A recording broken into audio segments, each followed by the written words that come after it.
Good morning students. आज हम लोग क्लास 7th की हिंदी की दूसरी पुस्तक बाल महाभारत के 28वें चैप्टर का अध्ययन करेंगे। लेकिन इस 28वें चैप्टर को पढ़ने से पहले हम आपको बता दें कि यदि इस चैनल को आपने सब्सक्राइब नहीं किया है तो चैनल को सब्सक्राइब अवश्य कर लें। वीडियो को अधिक से अधिक लाइक और शेयर करें, बेल आइकन दबा दें जिससे कि नया वीडियो अपलोड होते ही उसका नोटिफिकेशन आपके पास पहुँच जाए।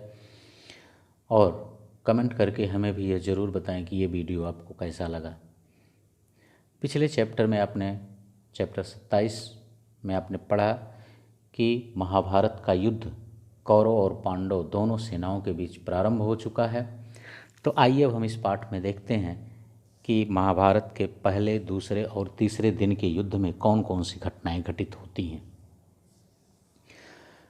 आपको ये भी पता है कि कौरव सेना का भी सेनापति पितामह भीष्म को बना दिया गया है। तो किस तरह से दोनों सेनाओं की व्यूह रचना भी हो चुकी है। पांडवों ने सुई की नोक की तरह अपनी सेना का निर्धारण किया है, एक संरचना बनाई है। तो आइए अब हम इस पाठ को देखते हैं। देखिए, कौरवों की सेना के अग्रभाग पर प्रायः दुशासन ही रहा करता था, यानी कौरवों की सेना के अगले हिस्से पर दुशासन ही रहता था और पांडवों की सेना के आगे भीमसेन रहते थे।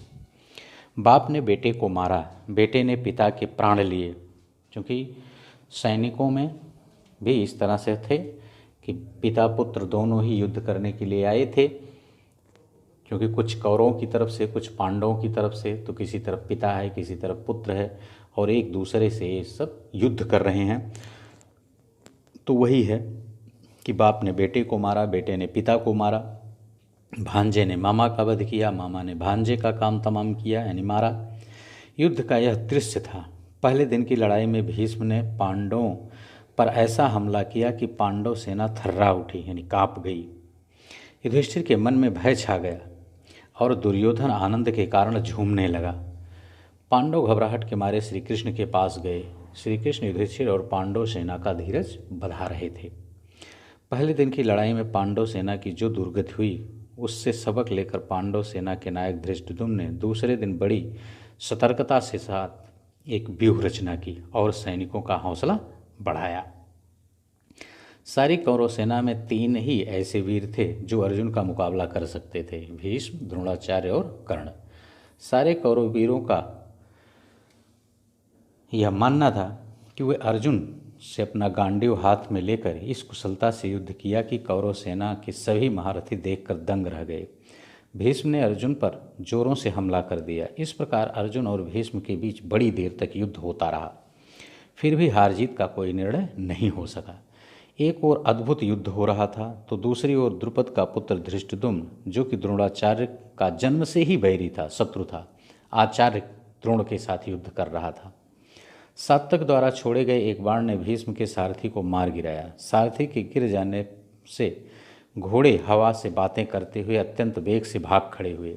इससे कौरव सेना में बड़ी तबाही मची। सब कौरववीर पश्चिम की ओर देख देख कर यह मनाने लगे कि कब सूर्यास्त हो और कब यह युद्ध बंद हो, ताकि इस तबाही से मुक्ति मिले। सूर्य अस्त हुआ, संध्या हुई और युद्ध बंद हो गया।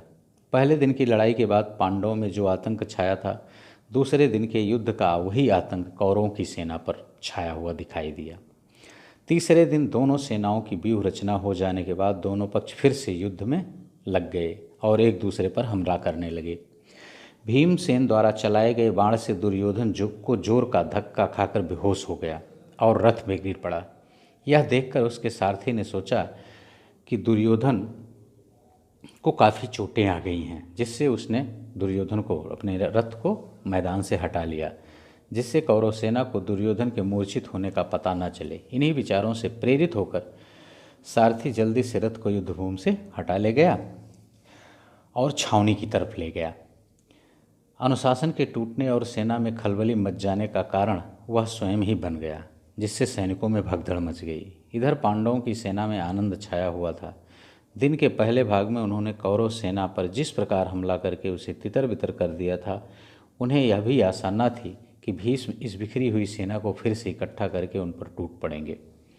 भीष्म ने ऐसा भयानक हमला किया, पांडव सेना के पांव उखड़ गए। श्री कृष्ण, अर्जुन और शिखंडी के प्रयत्नों के बावजूद सेना अनुशासन में न रह सकी। भीष्म के छोड़े गए कई बाण अर्जुन एवं कृष्ण के शरीर पर लग ही गए।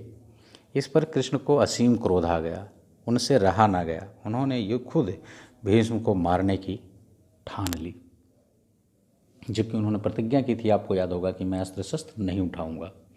अर्जुन यह देखकर सन्न रह गए। उसने सोचा कि यह तो बड़ा अनर्थ हो जाएगा। वह रथ से उतरे और श्री कृष्ण के पीछे भागने लगे। अर्जुन के आग्रह पर श्री कृष्ण वापस लौटकर फिर से अर्जुन का रथ हाँकने लगे। श्री कृष्ण के इस कार्य से अर्जुन उत्तेजित हो उठे और कौरव सेना पर वह वज्र के समान प्रहार करने लगे। गिरा मतलब प्रहार करने लगे। शाम होते होते कौरव सेना बड़ी बुरी तरह से हार गई। थकी हारी सेना मसालों की रोशनी में अपने शिविरों को लौट चली थी। तो ये था तीसरे दिन तक के युद्ध का वर्णन बच्चों। बस इस पार्ट में इतना ही। अगले भाग में हम इसके अगले पार्ट को लेकर पुनः आपके समक्ष उपस्थित होंगे। Okay, thank you.